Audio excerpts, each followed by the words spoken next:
Today we pick up with the Meiji era. And the Meiji era is known as a period of restoration in Japan, where they're restoring Japan back to a position of prominence. The emperor is going to be restored back to a place of respect, and basically trying to fix the problems that the Tokugawa had created, especially with the West. So the emperor, like I said, is going to be restored back to a place of respect and a little bit more power than he had before. The samurais will be dismissed. There will be no more samurai class. And they abolish the class system, that it's not going to be by birth, instead it's by ability. So whatever your abilities were, that's how far you could rise. The Iwakura mission is going to be sent out, and the Iwakura mission is basically Japan sending out educated men to study and travel other countries and learn from them. That was one of the problems of the Tokugawa, that they lost their ability to adapt, they lost their flexibility. So they're trying to regain that. They're going to invite the West in to teach them how to be better. And basically what the Japanese are doing is they're admitting that they are inferior to the Western countries, and they're hoping that by doing that the Western countries will treat them favorably rather than coming in and dominating them. So this is going to help out Japan. Their economy is going to grow in trade and industry, and by growing in trade, that gives them a little bit of national security, because now they're important. They're important to the economy.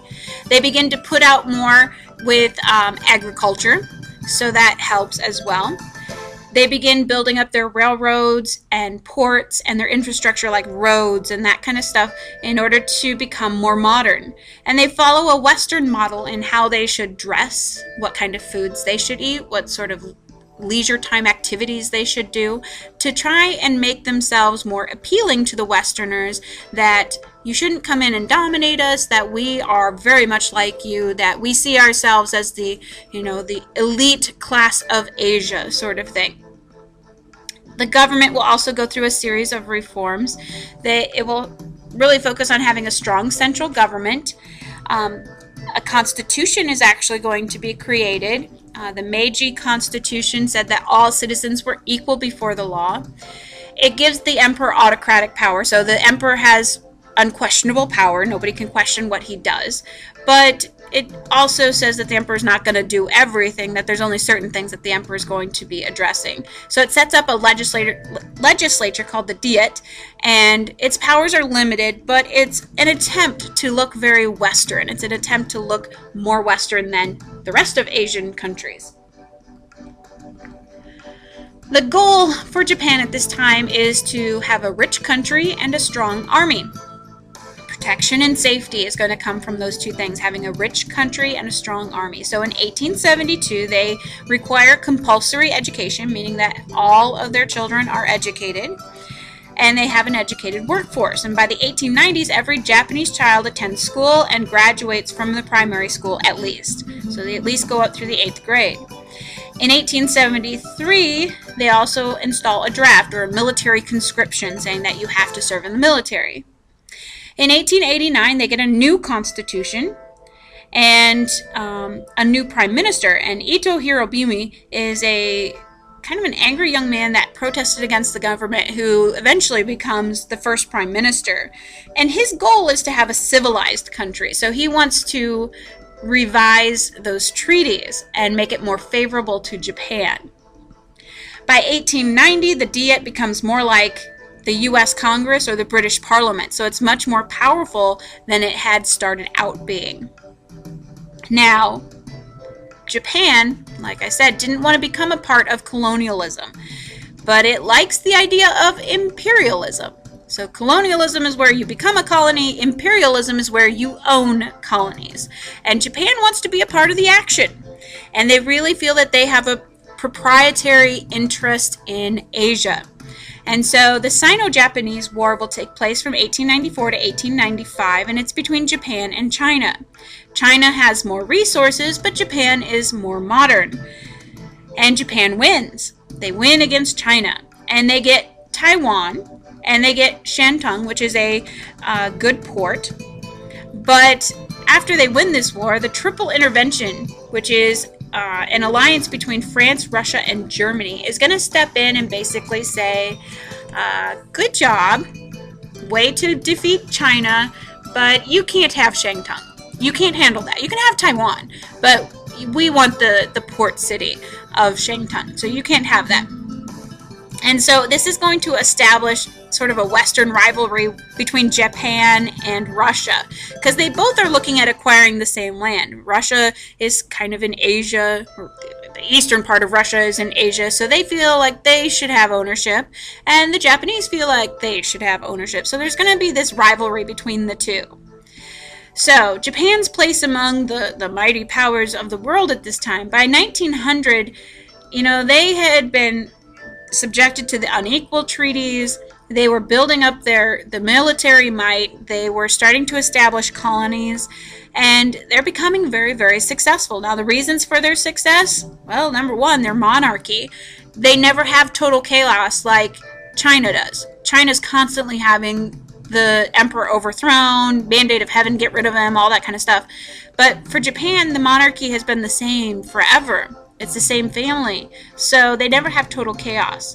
The second reason for their success is that the foreign interference that was in Japan was very, very slight. They didn't allow a lot of Westerners to come in, and so that allowed them to continue to develop. They didn't have those Western powers coming in and disrupting things.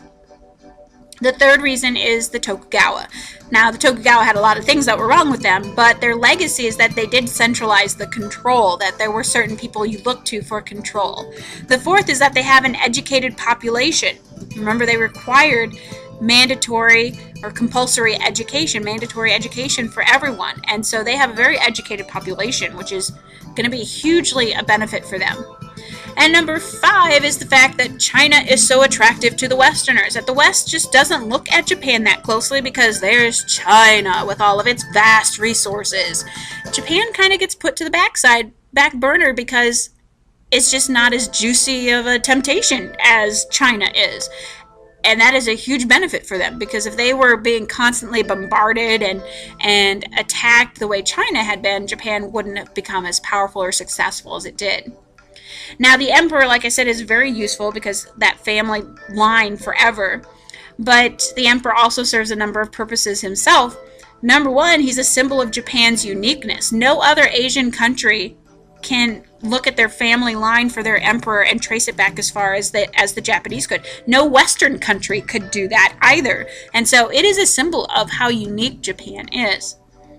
Number 2, all the Japanese were considered the emperor's children. He was their spiritual guide. He was their father figure for all Japanese.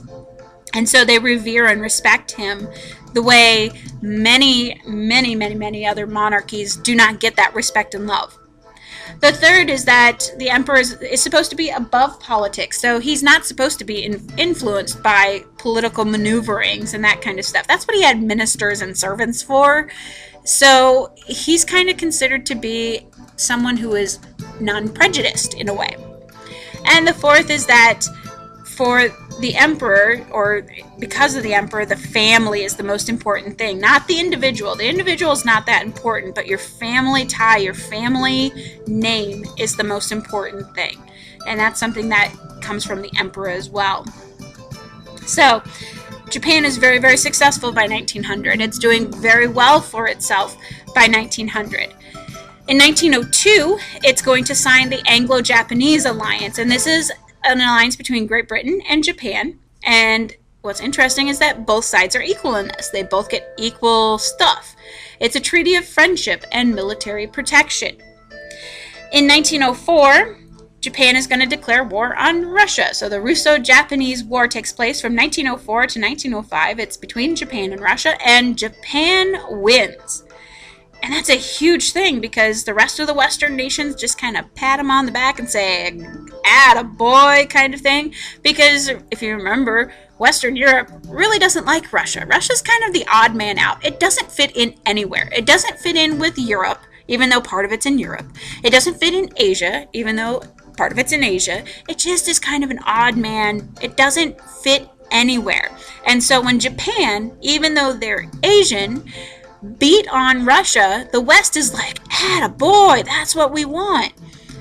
So in 1905, the Treaty of Portsmouth is going to be signed, and this is going to end the Russo-Japanese War, and Japan is going to get money from Russia. They're going to establish a very special relationship with Korea, and they get access to the Manchurian Railroad, which is real close to Russia. But most importantly, they get world recognition because, oh my gosh, Asians beat whites. That's not supposed to happen. It's a big message to the colonized world that the whites could be beaten. You could get rid of your colonizers. You could overtake them. You could follow the Japanese example. So it's a huge, huge impact that way. In 1910, Japan is going to annex Korea and establish it as one of its colonies. And basically, they take on the imperialist mission that you teach those who are inferior to you. And so that is what their job is. They're going to teach the other Asian countries how to be better and how to be Japanese. In 1912, the last emperor of the Meiji era is going to die. And Japan is going to be basically left with, okay, now what do we do? What's our next step? This is where we're at right now. Well, Japan escaped the common Asian fate, which was colonialism, because it adapted or adopted or both to the Western nations. And that makes it very, very unique. But it also gives it this perspective that it's better than the rest of the Asian countries. Japan has this perspective that they are on the same playing field as the Europeans. But the Europeans don't feel that way, and that's going to influence how they're treated later on.